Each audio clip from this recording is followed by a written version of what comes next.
Chromosome B. Savoir. Idée. Réflexion. Le podcast des éditions Henrik B. Agitateur de neurones.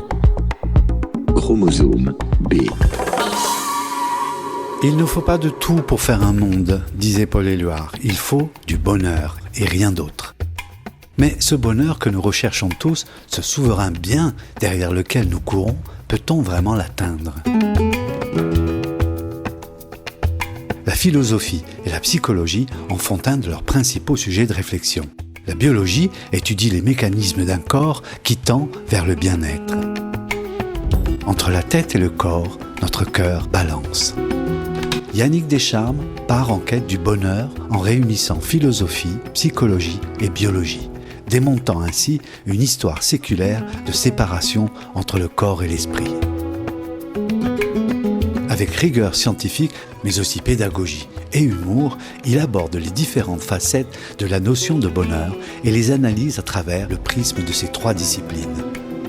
Grâce à la thérapie d'acceptation et d'engagement, l'ACT, une branche des thérapies cognitives et comportementales, vous comprendrez comment l'esprit et le corps peuvent enfin se retrouver. À l'aide d'outils simples et efficaces, suivez-le et partez, vous aussi, à la recherche du bonheur. Chromosome B.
Yannick Descharmes, vous êtes psychologue et masseur kinésithérapeute de formation initiale.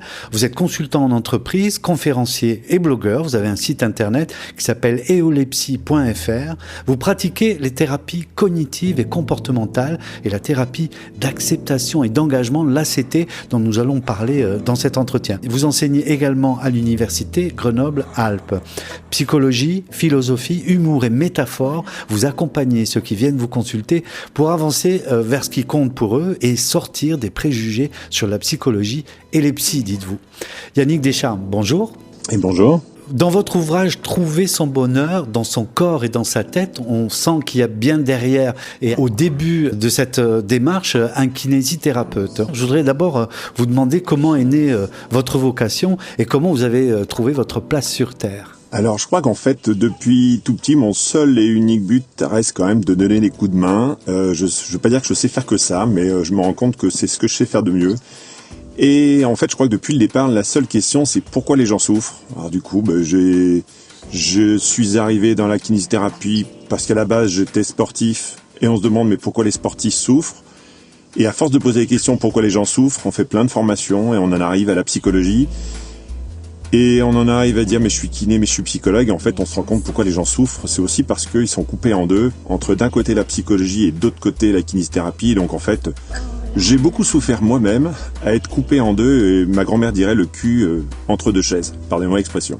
Alors on va y venir, c'est un peu ce qui définit votre proposition. Le bouquin s'appelle « Trouver son bonheur dans sa tête et dans son corps ». On revient sur ce que vous venez de dire, mais quelle est pour vous la définition du bonheur ? Est-ce qu'il y en a une seule déjà ? Eh ben alors déjà non, c'est bien ça. Pour ça que le titre, en fait, tout est dans le titre. Son bonheur. En fait, il pourrait y avoir une forme de tyrannie du bonheur. Le bonheur, alors pour tout le monde, bonheur Uber à l'os. Non, en fait, c'est chacun son bonheur déjà. Faut le trouver. Par contre, le bonheur, c'est un sentiment. Et ce sentiment, il est la conséquence d'actes, de choses que l'on fait, d'un parcours et d'un chemin. Chacun son chemin, chacun son bonheur. Et déjà ça, on le relativise et on sort de la tyrannie aussi où les psychologues, on est assez forts pour donner des concepts et de le généraliser à tout le monde. On ne peut pas parler de bonheur si on ne parle pas de souffrance. D'ailleurs, votre bouquin s'ouvre sur la question de la souffrance. Votre vision de la personne en souffrance, c'est celle, dites-vous, d'un individu non pas malade, mais plutôt coincé, en devenir. On sent bien que c'est le kiné qui parle à ce moment-là. C'est ça votre définition de la souffrance ? En fait, je dirais que la souffrance, elle est inhérente à la vie. Alors ça, on parle de philosophie, c'est ce que dirait Schopenhauer, c'est ce que disent aussi les bouddhistes. C'est qu'à partir du moment où je nais, j'ai faim, j'ai froid, j'ai soif, et donc de toute façon, la souffrance, elle est inhérente. De ne pas vouloir souffrir, c'est tout à fait logique. Simplement, tout être humain, n'importe quel être vivant, tend vers le bonheur. On tend tous vers quelque chose de mieux. La question, c'est comment on s'y prend. Et donc, souvent, ce qui coince, c'est que soit je n'attends à ce qu'il n'y ait plus de souffrance dans ma vie, sauf que ces attentes-là nous font souffrir. Donc le bonheur, c'est déjà d'accepter, de faire de la place, à dire oui, c'est quand même normal d'avoir faim, d'avoir soif, et que ces sensations-là, elles vont m'aider à tendre vers cette satisfaction d'avoir mangé, bu et dormi. Donc vous dites que la souffrance sert à quelque chose en fait, ça signale une dysfonction, comme pour la souffrance physique, ça dit qu'il y a quelque chose qui ne va pas quand on souffre, donc c'est utile. 550 millions d'années d'évolution, ça on est capable dans le Cambrien, c'est le début où en fait le vivant a commencé à avoir deux petits signaux, un signal qui fait que je me rapproche de ce qui me fait du bien, et un signal qui fait que je me rapproche de ce qui me fait du mal. Chaud, froid. Et si j'ai pas ces signaux qui me disent Yannick, t'es pas en forme, si je les prends pas en compte, en général, ça se passe très mal. Donc, la souffrance, on pourrait la voir comme une chose d'anormal, mais on pourrait aussi la voir comme une information pour agir.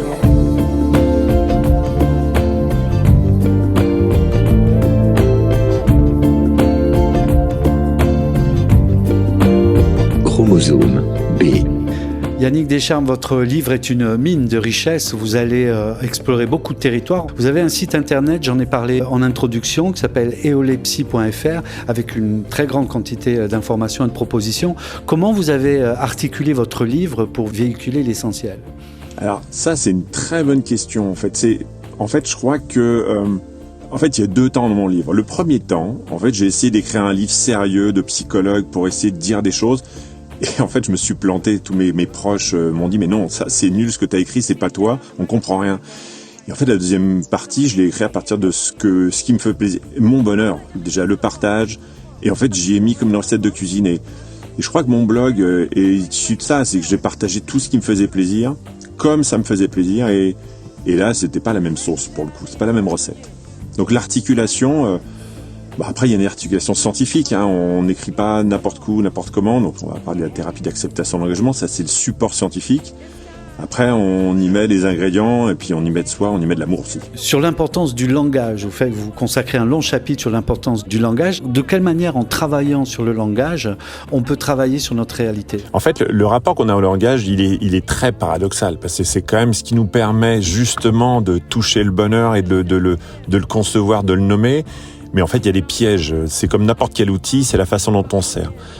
Moi, mon chien, j'adore dire que mon chien, il est heureux quand il est au soleil, il se pose pas de questions. Bon, des fois, le lapin ferait bien se poser des questions et d'avoir le langage pour traverser la route et d'anticiper. Et donc, ça, c'est une vieille phrase d'Épictète qui dit ce ne sont pas les choses qui posent problème, c'est la façon dont on se les représente. Ce que je me dis de mes émotions, ce que je me dis de mes pensées ou ce que je me dis du monde, de moi-même et des autres, va conditionner la façon dont je vais agir. Si je me dis je suis nul, ce langage produit sur ma personne va produire et c'est ce qui est extraordinaire chez l'être humain, c'est que quand je me dis je suis nul, cette phrase fait plus d'effet que si c'était vrai, parce qu'en fait, il n'y a peut-être aucune raison le fait qu'il prouve que je suis nul, mais le fait de me le dire, si j'agis pleinement et entièrement avec cette phrase, si je colle, si je n'ai plus de distance, si je ne prends plus le langage comme quelque chose de symbolique, là je m'enferme. Et donc c'est vraiment une utilisation, ce livre vraiment une utilisation scientifique du langage.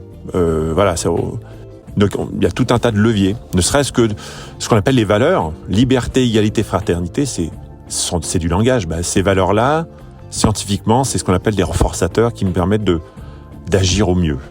Donc les pièges et aussi les leviers. Comme le titre le dit, dans sa tête et dans son corps, on oscille constamment entre le mental et le sensoriel, le psychologique et le kinésique, le philosophique et le biologique, entre l'intangible et le tangible. Est-ce que la relation entre ces deux aspects, ces deux approches de la vie est importante ? Je suppose que oui, mais pourquoi ? En fait, elle est importante, mais c'est surtout qu'il y a des gens qui ont séparé les deux. C'est multimillénaire. Le corps et l'esprit, la lutte contre le corps et l'esprit, et qu'en fait, de trouver une pratique qui réunisse les deux, c'est peut-être aussi le malheur où on touche pas son bonheur justement parce que on le cherche d'un côté ou de l'autre. Et le fait de trouver une pratique qui réunisse donc le langage, qui a sa part symbolique, mais aussi sa part corporelle. Quand je dis je suis nul, mon corps réagit. C'est vraiment l'idée de réinstaurer l'être humain. On appelle ça une vision moniste de la vie. On pourrait dire que l'esprit, c'est le cerveau frontal, celui ou le langage, le cerveau cortical. Et puis il y a le sous-cortical, le reptile qu'on a au fond de nous. En fait, on oublie juste que dans notre cerveau, ces deux-là travaillent de concert. Il n'y a aucune séparation entre les deux. C'est comme le yin et le yang, on ne peut pas séparer l'un de l'autre. Nous, dans notre culture, le fait de l'avoir séparé, est-ce que nos problèmes viennent de là ? Je ne sais pas. Un petit peu oui quand même. Descartes nous a aidés en plein de façons, mais Descartes, quand il dit devenir maître et possesseur de la nature, il n'y a peut-être pas que des bonnes idées à prendre. Je voudrais en arriver à, semble-t-il, une pratique qui est au cœur de votre pratique, qui est l'ACT, donc la thérapie d'acceptation et d'engagement, qui s'articule autour de 3 étapes. En tout cas, c'est ce qu'on voit dans le livre. Est-ce que vous pouvez m'en dire un peu plus ? Oui, la thérapie d'acceptation d'engagement, voilà, c'est ce qu'on appelle la 3e vague des thérapies cognitives et comportementales. En fait, la thérapie, la TCC, comme on veut dire, c'est ce que je fais dépend de ce que je me dis et de ce que je ressens dans une situation. Là où la première vague des TCC, c'était le comportementalisme. Plus je donne une conséquence positive à un comportement, si je donne un bonbon à mon enfant, je augmente la probabilité qu'il ait d'agir. Et la 2e vague, c'est ce que je me dis. Si je change mon mode de pensée, je change ma façon d'agir. La thérapie d'acceptation d'engagement, en fait, on s'est rendu compte que l'utilisation du langage, et on s'est beaucoup inspiré de l'approche de la méditation, de pleine conscience, donc du bouddhisme. Au final, ce ne sont pas mes pensées ni mes émotions qui posent problème. Finalement, c'est ce que je m'en dis. Et donc, travailler ce qu'on appelle des processus. En fait, cette psychothérapie, c'est pour ça va avec mon métier de kiné. Moi, en tant que kiné, je travaille des processus. Souplesse, force. Et si je suis pas assez musclé ou pas assez souple, je bouge pas de la même manière. Donc, le mouvement, c'est la finalité du kiné. Mais en tant que psychologue, c'est pareil. Mon boulot, c'est de permettre à mes patients d'avancer. Donc, je travaille des processus. Donc, je travaille des processus émotionnels. La façon de gérer mes émotions, c'est un processus. La façon de gérer mes pensées, c'est un processus. Et ce processus, il y a ce qu'on appelle l'acceptation, par exemple. Cette capacité à faire de la place à ses émotions sans les juger. Je suis triste, j'accepte, c'est là. Plutôt que de me dire, ah là là, je suis triste, il faudrait pas que je le sois, etc. La capacité à faire de la place à mes pensées. J'ai le droit d'avoir des pensées saugrenues, mais si je me dis, je ne devrais pas penser à ça, le piège se referme. Donc, on travaille différents processus. Il y en a 6. Gérer ses pensées, gérer ses émotions, gérer ses motivations, ses valeurs, savoir gérer l'instant présent. Si je suis pas dans l'instant présent, difficile de prendre l'information. Gérer l'idée de soi-même, si je me dis je suis, la façon de se gérer, non, il y a vraiment quelque chose d'existentiel. Et puis pour terminer, ce qu'on appelle l'engagement, l'action, parce que ça reste la finalité depuis des millions d'années, ça reste quand même de s'adapter et d'avancer. Donc 6 processus. Et donc, c'est 6 étapes pour le chemin. J'ai 3 questions sur 3 de ces processus. D'abord, celui sur l'instant présent. Vous évoquiez tout à l'heure le bouddhisme ou la méditation. C'est des notions qu'on retrouve beaucoup dans ces pratiques-là. La relation au temps. Vous donnez un exemple dans le livre qui est le parallèle avec l'attention, c'est-à-dire se focaliser son attention sur un objet parmi tant d'autres. La relation au temps, c'est un peu ça, l'instant présent. Est-ce que vous pouvez m'en dire plus ? Est-ce que c'est une pratique ? Est-ce que ça s'apprend ? Alors oui, ça s'apprend. C'est une compétence, comme la souplesse. Ça se travaille. Alors après, ce qui est intéressant, c'est de considérer qu'on n'est pas forcément dans une culture de l'instant présent, on est plutôt une culture d'anticipation ou du souvenir. Et donc, effectivement, on n'est peut-être pas dans les pays asiatiques, donc peut-être qu'on n'a pas forcément les mêmes compétences, mais ça se travaille. Et surtout, déjà, cette compétence qui s'entraîne, mais déjà, il y a quelque chose de fondamental qui change. C'est qu'en Occident, on veut être attentif. Et le problème, c'est qu'on veut vouloir être attentif, c'est juste peine perdue. Alors qu'on oublie qu'en sanskrit, la pleine présence, c'est se souvenir de revenir. Et donc, la compétence de l'instant présent, on part du principe que ma tête part de partout, c'est la règle. Et donc, je la ramène. Et donc, c'est plutôt prêter attention. C'est un processus de je reviens maintenant. Et plus je prends conscience que je suis parti et que je reviens, là, on a ce qu'on appelle l'instant présent. Mais par contre, d'attendre, d'être présent, c'est là où justement on s'enferme et puis qu'on dit « je n'y arriverai jamais ». Oui, parce que personne peut être pleinement attentif. Enfin, c'est impossible sur 5 minutes. Je reviens. Donc c'est ça déjà le point fort sur l'instant présent. C'est une pratique qui s'entraîne, qui s'acquiert. Et on augmente plus notre capacité à revenir et on oublie la capacité à l'être. Vous nous apprenez qu'une étude a montré que travailler à explorer ses propres valeurs a pour conséquence de faire baisser le taux de cortisol, c'est-à-dire l'hormone du stress. Qu'est-ce que ça nous dit sur nos valeurs et sur la relation avec nos valeurs ? Alors là, de cet exemple-là, on va vraiment réunir un petit peu tout. Mais imaginez qu'on se promenait en pleine nuit sans avoir aucun repère. C'est ultra stressant pour mon corps. Par contre, s'il y a une petite lumière qui s'allume au loin, mon corps devient un peu plus sécurisé, il voit un point de repère. Si symboliquement, j'avance dans la vie, mais je ne sais pas pourquoi je fais les choses, j'ai pas de point de référence. Je fais les choses sans raison. Là, psychologiquement, c'est angoissant. Donc mon corps, quand je lui donne une référence, un sens à ma vie, je le fais pour aider les autres, donc la relation d'aide, toutes mes actions deviennent, on appelle ça contextualisées. Et du coup, physiologiquement, quand je sais pourquoi je fais les choses, mon corps, lui, il me répond, il me dit OK. Il m'envoie des signaux plutôt positifs. Donc, l'hormone de stress, c'est quand il y a de l'incertitude, quand je ne sais pas. Et donc, c'est valable dans plein de dimensions corporelles et psychologiques. Chromosome B.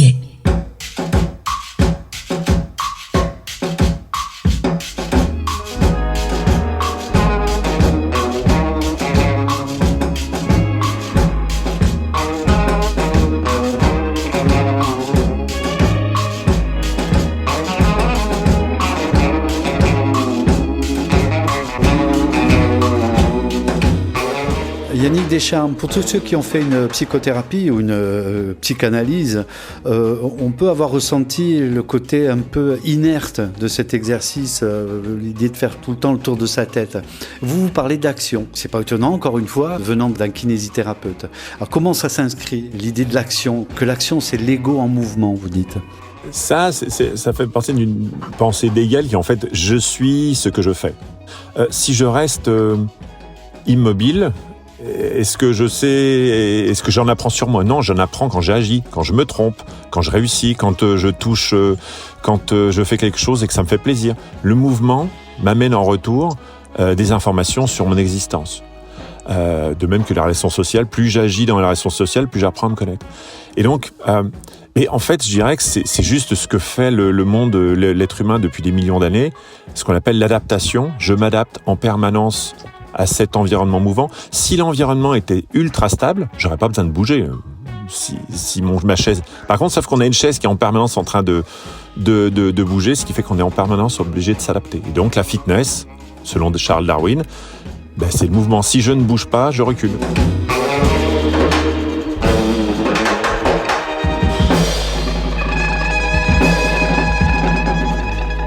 Trouver son bonheur dans sa tête et dans son corps. Yannick Descharmes, vous sortiez ce livre aux éditions Hendrik B. À l'issue de ce livre, alors je ne peux pas m'empêcher de faire référence à une phrase que vous dites dans la conclusion qui est assez amusante. C'est, vous dites ainsi, toute théorie est fausse, y compris celle que je vous propose dans ce livre. À l'issue de cette lecture, qu'est-ce que vous souhaitez qui ait changé chez le lecteur ? Alors moi, il y a une phrase que j'attends chez mes patients, c'est quand ils disent « Ah, je ne l'avais pas vu comme ça ». Peu importe comment ils le voient, c'est une forme de décalage qui fait que je vois les choses autrement. Mais en fait, le seul et unique point de vue, c'est est-ce que ça me permet d'avancer ? C'est ce qu'on appelle un critère de vérité en philosophie des sciences. Est-ce que ça me permet d'avancer ou non ? Et donc là, chacun son bonheur. Donc moi, si toutes les personnes devaient lire ce bouquin sur Terre, la question c'est de dire, est-ce que j'ai pu agir ? Si on me filme dans ma vie, est-ce que j'ai pu faire d'autres choses dans ma vie quotidienne ? Parce que lire un bouquin de philosophie, mais c'est ce qu'on oublie, c'est que philosopher, c'est apprendre à vivre. Bon, c'est apprendre à avancer dans la vie, aller chercher son pain et apprendre à élever ses enfants. Et donc, voilà, l'objectif, ça reste quand même de faire en sorte qu'il y ait plus, à la fin de ces journées, plus de choses que j'ai pu faire qui me font plaisir, qui me rapprochent de ce bonheur. Mais est-ce que selon les cultures, en tout cas dans nos cultures occidentales, le bonheur n'est pas présenté comme une option plutôt qu'un objectif en soi ? Mais en fait, je crois que c'est la question de le salut, la philosophie du salut, mais c'est là dans toutes les religions, dans toutes les pensées, dans toutes les spiritualités, l'éveil chez les bouddhistes, on prenait absolument tout. Il y a l'idée de tendre vers. Et effectivement, le piège, c'est si je m'attends à le tenir, à le retenir dans mes mains, l'enfer me tend les bras parce que si je veux être heureux tout le temps, peine perdue. Mais c'est une quête et tout le vivant, je sais pas, moi je regarde mes plantes, quand je vois mes plantes, elles tendent vers la lumière. Donc toute la biologie du vivant, vous prenez la canopée en Amazonie, c'est la guerre, mais c'est une guerre pas armée pour le coup, pour aller chercher la lumière.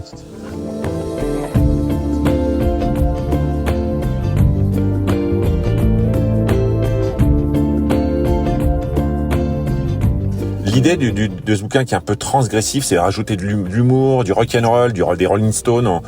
C'est aussi moi, ma façon de... Je suis un peu nietzschéen qui philosophe au marteau. C'est dès qu'il y a un truc qui tient debout, le but c'est de le péter parce que à partir du moment où quelque chose est figé, il n'y a plus de créativité.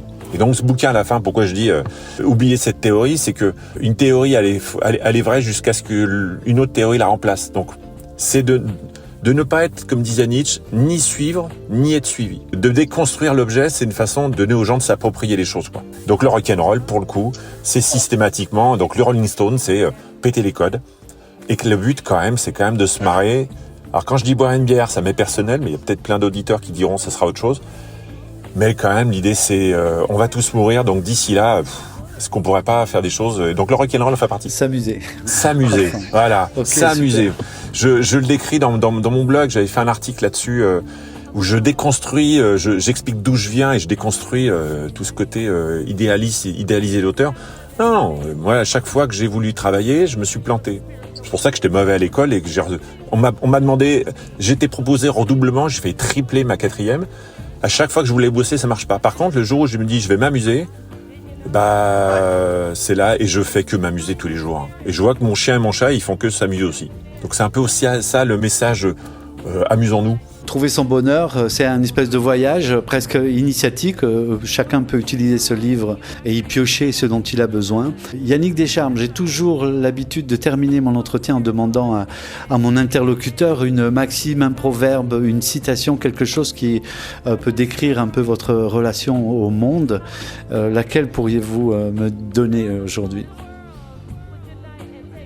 Dans la perspective du bonheur du plus grand nombre, moi il y a une phrase qui m'accompagne, c'est une phrase de Lao Tse qui dit « Si tu donnes du poisson à un homme, tu nourris pour une journée. Si tu lui apprends à pêcher, tu nourris pour toujours. » Moi ce livre, l'idée c'est pas de donner du bonheur aux gens, c'est de leur permettre de le toucher et d'aller le chercher par eux-mêmes, qui font qu'une fois qu'ils auront oublié ce livre et cette théorie, ils penseront plus à ce livre, mais ils auront la possibilité, et ils auront acquis la possibilité de le toucher par eux-mêmes. Voilà, c'est cette phrase. Yannick Descharmes, merci. Et merci à vous. Merci Sylvano. Chromosome B. Le podcast des éditions Henrik B. Agitateur de neurones. Chromosome B. Retrouvez les ouvrages des éditions Henrik B dans toutes les bonnes librairies et sur henrikb-édition.com.